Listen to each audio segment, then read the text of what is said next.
So here's the thing.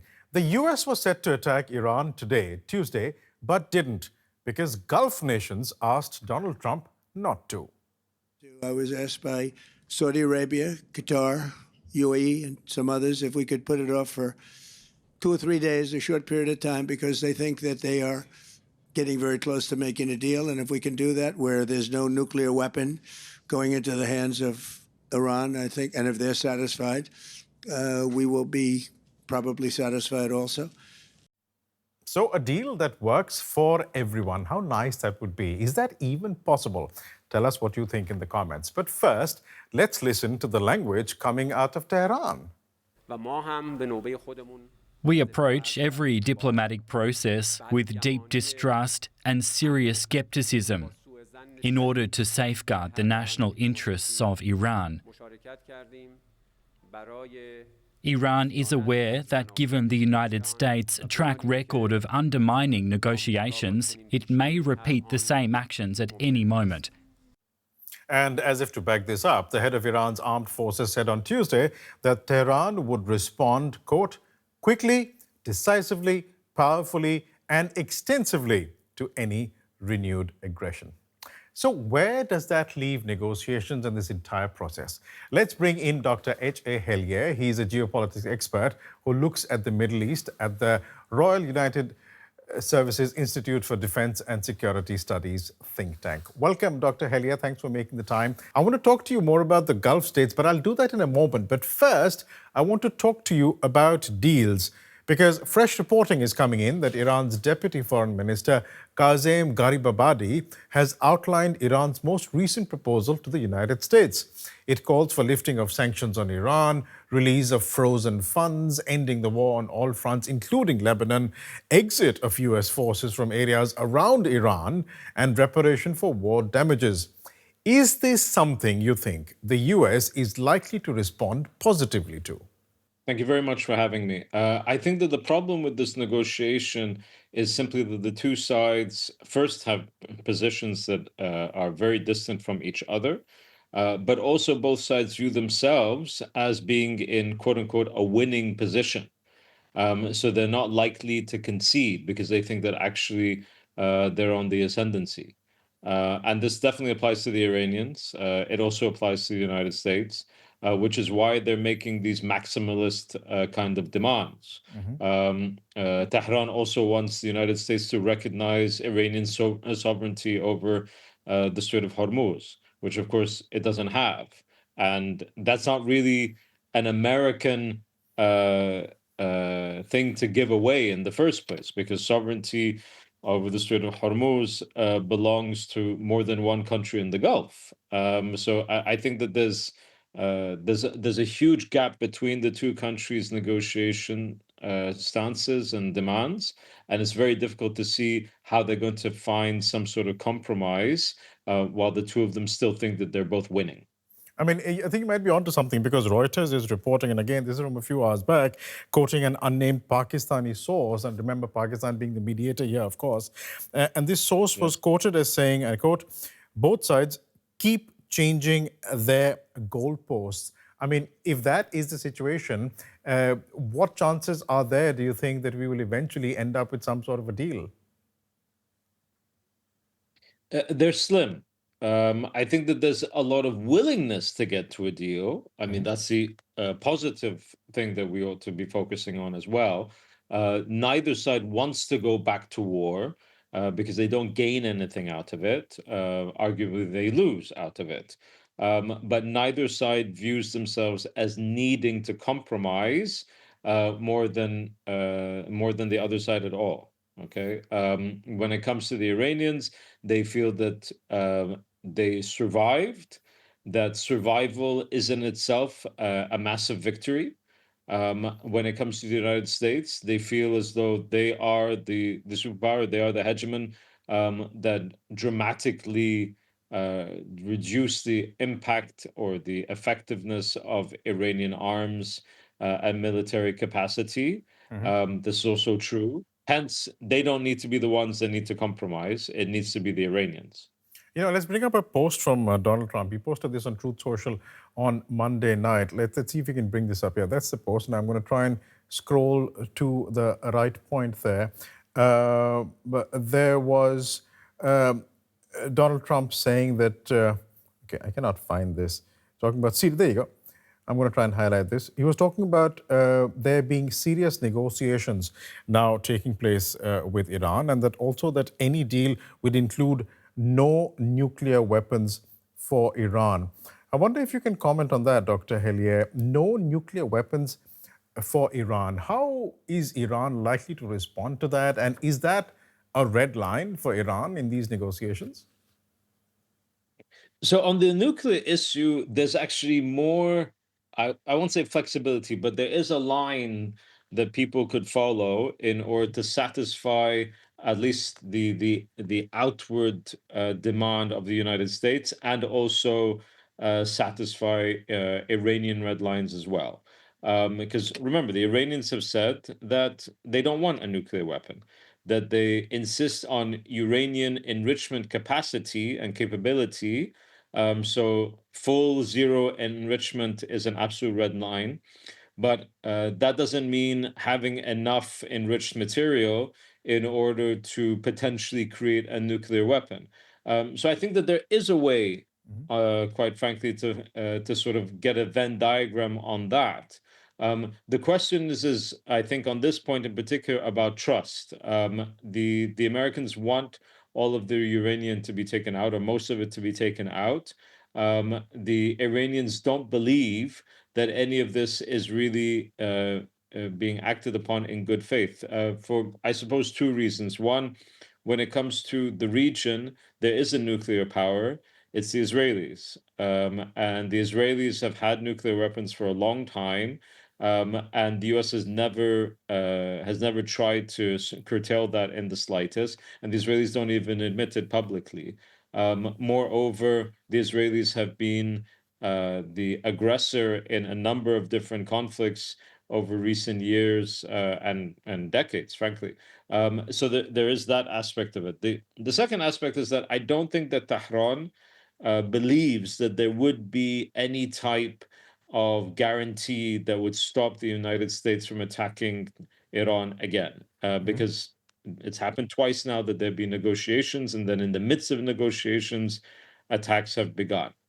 So I think that the Iranians are in a very tough spot in that regard. When it comes to the U.S. wants out. I think it's very clear that the U.S. want to get out of this particular quagmire. Their allies in the region, particularly the Gulf states, are very concerned about having had a war launched against Iran against their wishes. Right. The United States then cuts and runs, leaving a very angry regime in Iran for them to deal with. You brought up the Gulf states, and I did want to talk about them. I mean, what role are the Gulf states playing in this entire negotiation process? I thought it was Pakistan that was really acting as a mediator.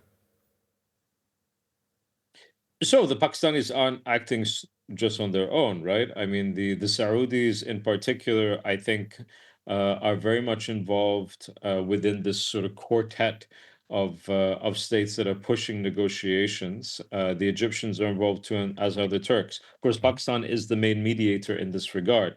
But the Pakistanis and the Saudis have a very good relationship, which plays into this.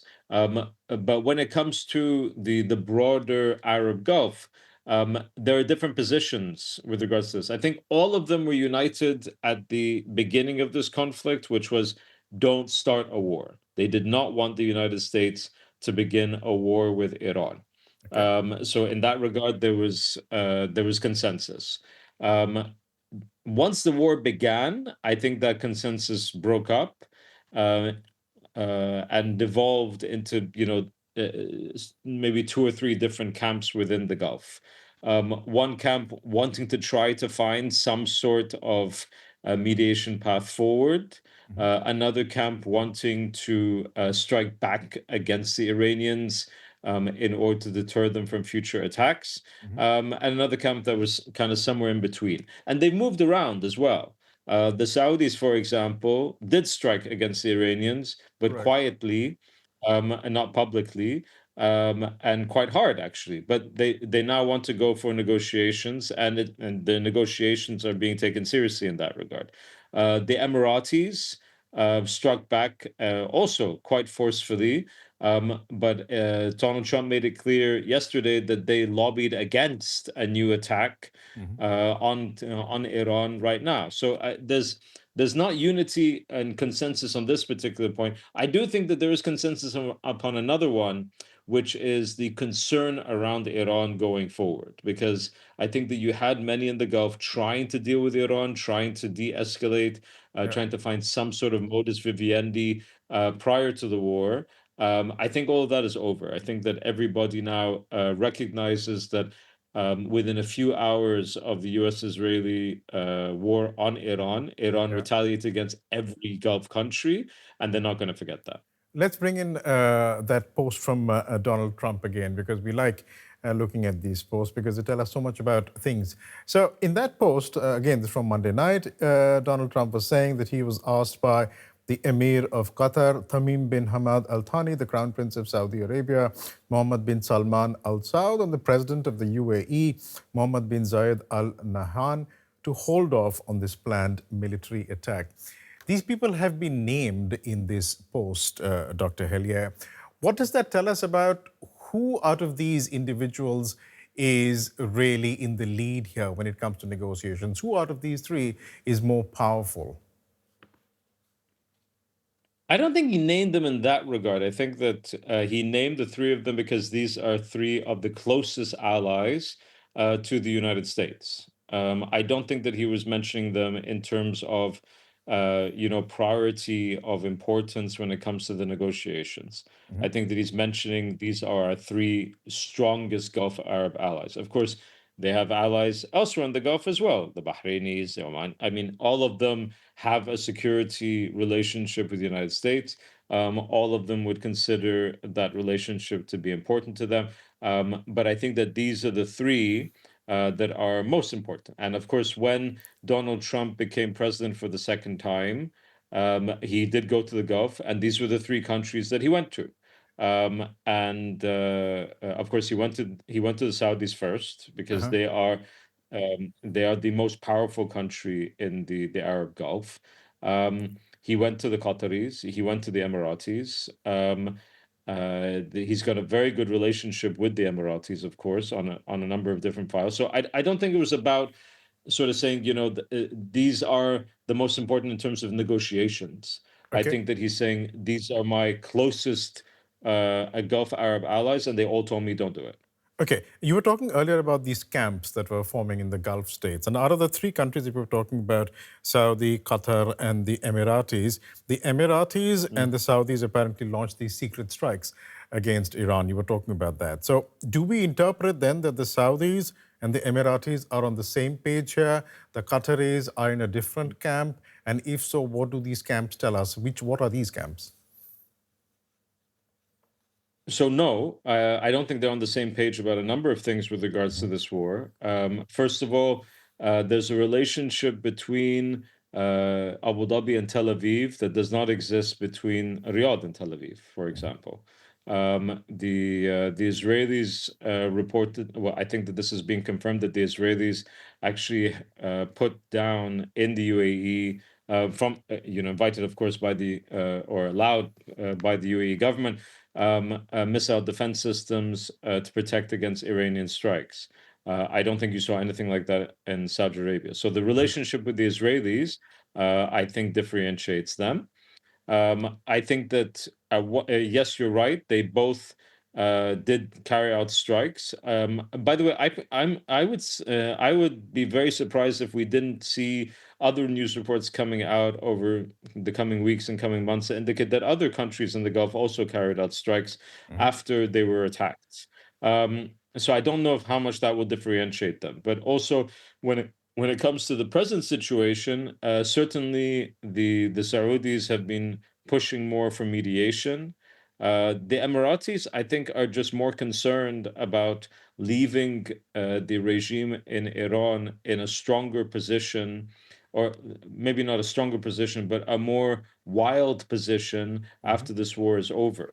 They do not want to see at the end of this war the Strait of Hormuz being under continual effective control by the Iranians.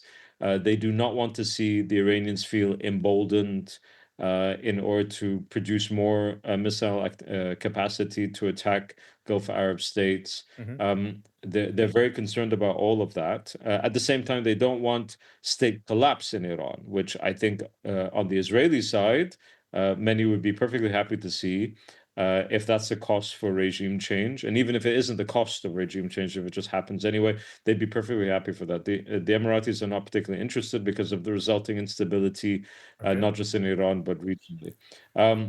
So there are camps. I think the camps are shifting a little bit. But as I said, there are these three camps. One that really wants to escalate and not necessarily to the point of state collapse, as I said. In fact, very much against that. But making sure that Iran is in a much more humble position at the end of this. On the other side of the spectrum, with the Omanis and the Qataris, more interested in mediation, not because they're pro-Iran or sympathetic to Iran in that regard, but that they still regard Iran as a destabilizing factor, especially the Qataris in comparison to the Omanis. But Okay. realize that geography is geography, and you can't escape it. Speaking of geography, I mean, help us understand this from the Iranian point of view. So, if you're sitting in Tehran and you see that the Saudis and the Emiratis and potentially other Gulf states shot back at you and did attack you in your facilities, and they are also involved in this mediation process in some way, shape, or form, do you take them at their word? Do you think that they're honest brokers? Do you welcome their involvement, or is that detrimental to this negotiation process? So I think you have to, and by the way, I don't agree with this take, but I think that you have to understand what the Iranian regime take actually is.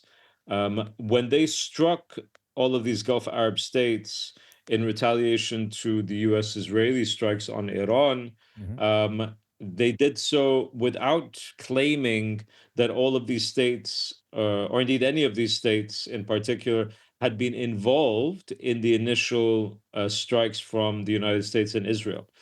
They simply regard these states as being part and parcel of the regional security architecture that is underpinned by American power.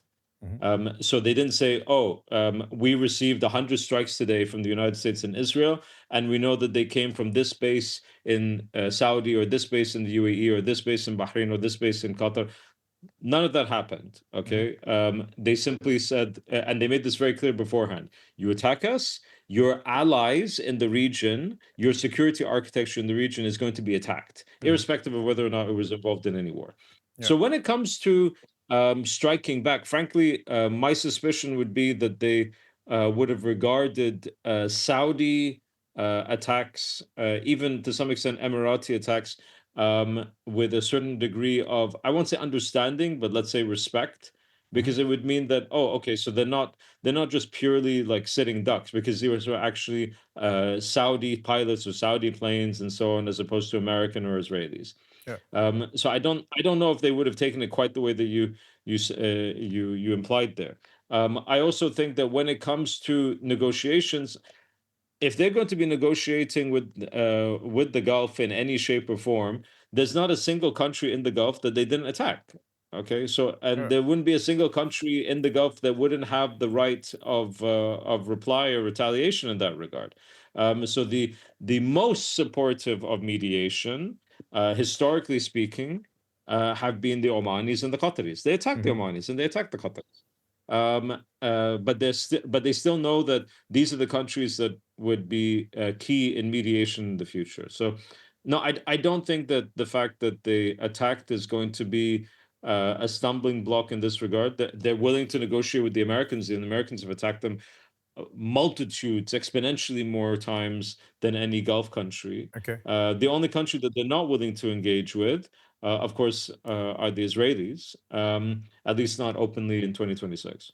So help us understand, and we're still waiting for this, some sort of a more permanent deal to be worked out. Where does all of this, the events of the last month and a half, leave relations between the Gulf states and Iran. You can't change geography. Both sides have shot at each other for a number of reasons. Will the future relationship between the Gulf nations and Iran depend on what deal is eventually worked out, hopefully, or is it independent of what eventually comes up between these parties? No, I think they're linked. I don't think that they're identical, but I do think that they're linked in the sense that, as I said, I think there's now consensus across the Gulf that you cannot look at the Iranian regime as a state where normal relations can develop over time. You're going to have to contain it. You're going to have to slowly degrade it in terms of its capacity to hurt you. But the idea of returning to the status quo ante, where the Saudis were trying to come to some sort of modus vivendi, the Emiratis too, by the way. Okay, even though the Emiratis are the most hawkish at this moment in time and have been in the past, they did try to find some sort of way to accommodate, engage. All of that is over now. I think that depending on what comes out of the deal, there's still going to be a lot more effort within the Gulf writ large to contain, to some extent, quarantine. It really depends how much they think that can work, given the outcome of the deal. Okay, because again, nobody in the Gulf wants state collapse in Iran. Yeah. And I think everybody in the Gulf knows that having quote unquote forced regime change in Iran would really only be possible through state collapse and, of course, a massive war, but also state collapse. And they're not interested. I think everybody in the Gulf would be very happy to wake up tomorrow and see that there is a new regime in Tehran. Yeah. I think they'd also be very happy to see a completely different setup among the Israelis, but they know that's not going to happen. So they're trying to deal with the situation as they can and the best way that they can. But I do think that there's consensus on the point that we're not going to go back to business as normal. That's over. The Iranians are genuinely a threat to all of us. The question is how we modulate that threat, how Okay.